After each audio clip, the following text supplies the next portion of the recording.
Assalamualaikum warahmatullahi wabarakatuh. Selamat pagi semuanya. Pada kesempatan kali ini, kami dari kelompok 8 ingin mempresentasikan mengenai teori belajar Contiguity Theory dari Edwin Ray Guthrie. Seperti pepatah mengatakan, tak kenal maka tak sayang.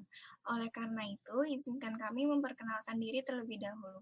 Anggota kelompok kami terdiri dari 3 orang, yaitu Nabira Prasyana, Cahya Kumala Dewi, dan juga Bandoro Raden Ajeng Intan.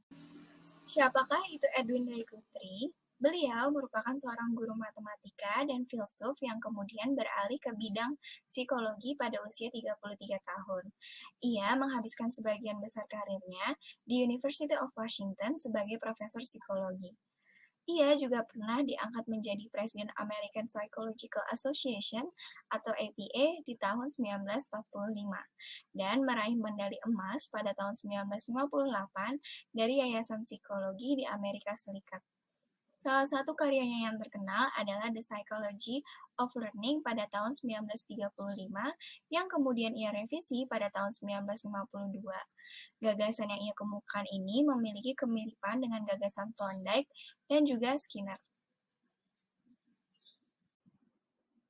Teori belajar Guthrie yang paling terkenal ada Law of Continuity atau hukum kontinuitas. Hukum kontinuitas merupakan kondisi di mana kombinasi stimuli yang mengiringi suatu gerakan akan cenderung diikuti oleh gerakan yang sama bila kejadiannya berulang. Jadi, jika kita melakukan suatu hal dalam situasi tertentu, pada waktu lain ketika kita menghadapi situasi yang sama atau situasi yang mirip, kita akan cenderung memberikan respon yang sama. Pada publikasinya yang terakhir, Guthrie merevisi hukum kontinuitasnya menjadi apa yang dilihat akan menjadi sinyal untuk apa yang dilakukan.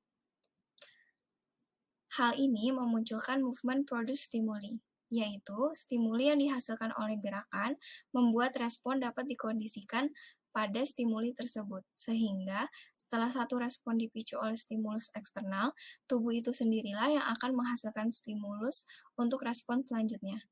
Respon tersebut kemudian melengkapi stimulus untuk respon selanjutnya dan seterusnya. Contohnya, saat kita berdiri dan berjalan menuju telepon yang berdering, walaupun suara telepon itu sudah berhenti, maka kita akan tetap menghampirinya. Hal ini disebabkan oleh adanya stimulus dari gerakan kita sendiri untuk menuju telepon yang berbunyi. Selanjutnya, dalam teori Guthrie ada juga yang bernama one trial learning, yaitu suatu pola stimulus mendapatkan kekuatan asosiatif penuh pada saat pertama kali dipasangkan dengan suatu respons. Belajar adalah hasil dari kontinuitas antara suatu pola stimulasi dengan satu respons. Setelah adanya satu pasangan stimulus dan respons, belajar akan sempurna atau terjadi asosiasi penuh.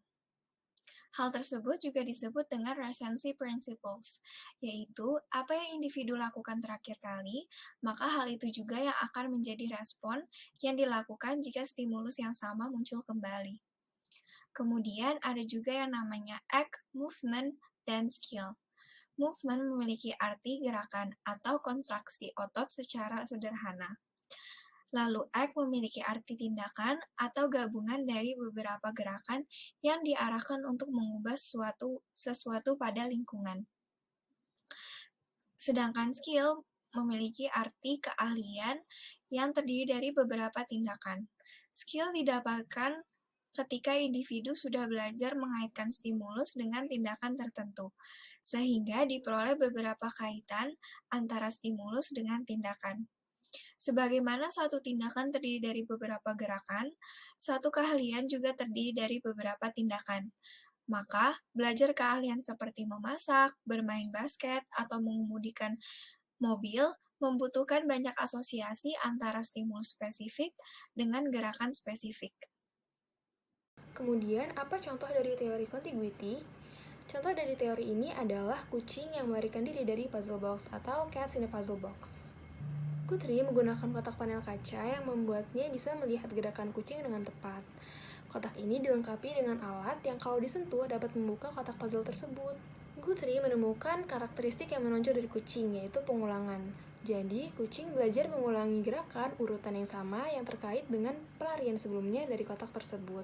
Kemudian dapat diketahui bahwa Kucing yang dijadikan sampel ini memiliki cara-cara yang berbeda untuk keluar dari puzzle box. Dan jika kucing tersebut sudah mengetahui gerakan untuk keluar, maka kucing akan mengulangi gerakan yang sama sampai berhasil membuka kunci kotak puzzle dan keluar dari kotak tersebut.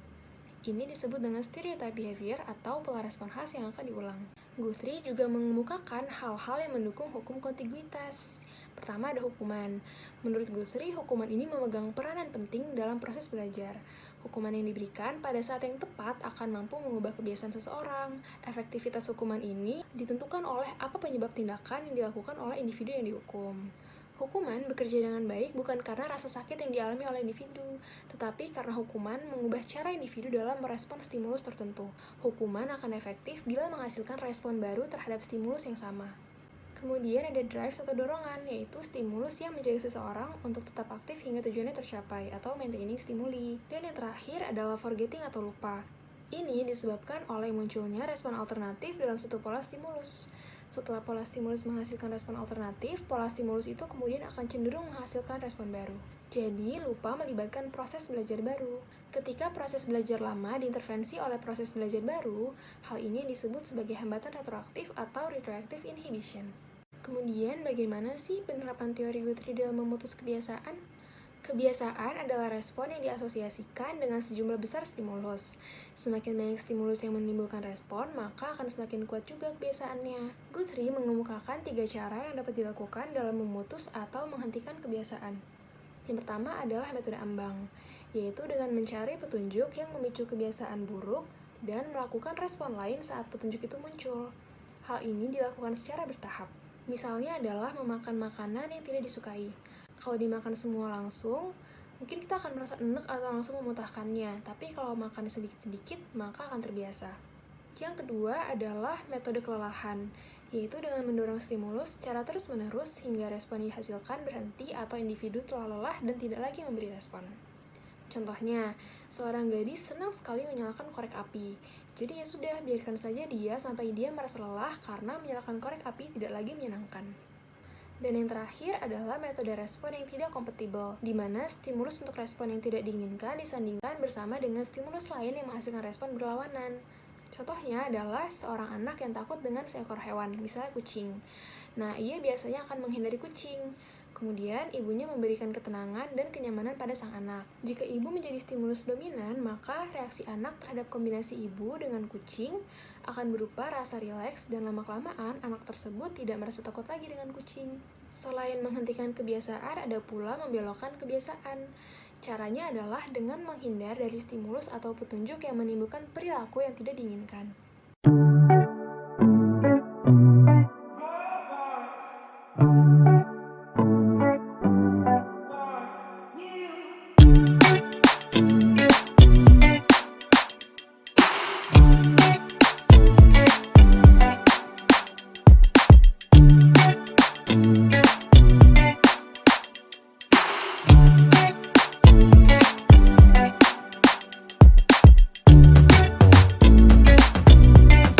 Pada video yang telah ditampilkan, terlihat bahwa banyaknya stimulus yang ada di sekitar saya pada saat sedang mengikuti perkuliahan.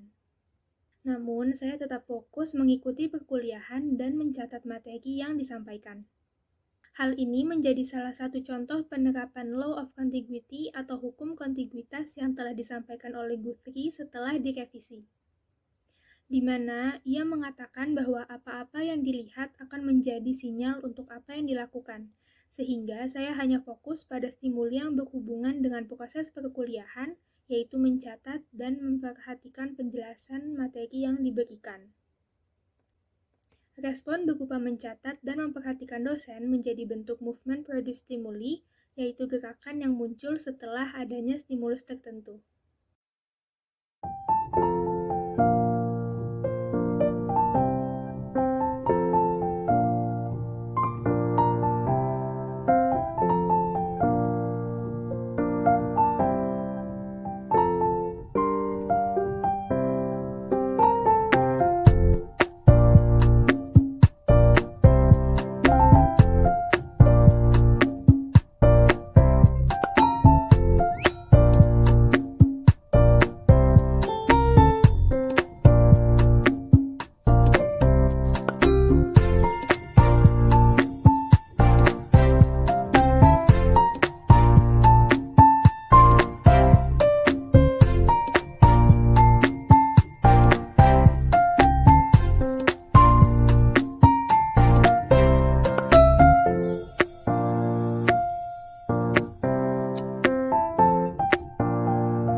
Efisiensi principle adalah apa yang individu lakukan terakhir kali, maka itu yang akan menjadi respon yang dilakukan jika stimulus yang sama muncul kembali.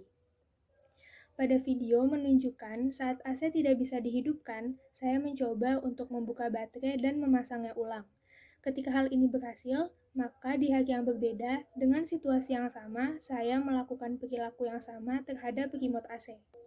Disinilah terjadinya perilaku pengulangan yang disebabkan oleh keberhasilan pada tingkah laku yang terakhir dilakukan, sehingga muncullah respon yang sama ketika stimulus tersebut muncul kembali.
To break free, everything's depending on me, and if I keep trying, I'll be on top of the world, where I can see everything before me, stretching out my wings to fly on top of the world.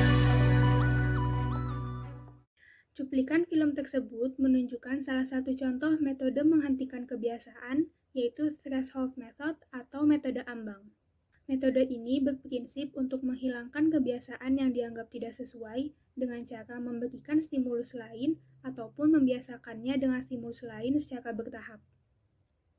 Stimulus yang diberikan diharapkan dapat mengubah kebiasaan sebelumnya dan digantikan dengan stimulus yang telah dilatih secara bertahap tersebut. Pada cuplikan film, terlihat seorang perempuan yang sedang berlatih beberapa perilaku seperti menuangkan teh, menjaga keseimbangan, berdansa, dan menata busana. Ia terlihat gagal dalam melakukan berbagai gerakan, salah satunya adalah menjaga keseimbangan. Latihan pun dilakukan secara bertahap, diawali dengan gerakan menjaga keseimbangan tanpa beban tambahan. Hal ini berlangsung beberapa kali, dan akhirnya mulai diberikan beban tambahan seperti buku di atas kepala dan pot bunga di kedua tangan. Setelah melalui beberapa tahap latihan, akhirnya perempuan tersebut berhasil melakukan gerakan menjaga keseimbangan dengan baik. Demikian video presentasi yang dapat kami sampaikan. Mohon maaf bila ada kesalahan serta kekurangan dalam penyampaian. Semoga dapat bermanfaat dan mudah dipahami. Jika ada yang ingin didiskusikan ataupun ditanyakan, serta ingin memberikan saran, bisa langsung dituliskan pada kolom komentar ya. Terima kasih. Wassalamualaikum warahmatullahi wabarakatuh.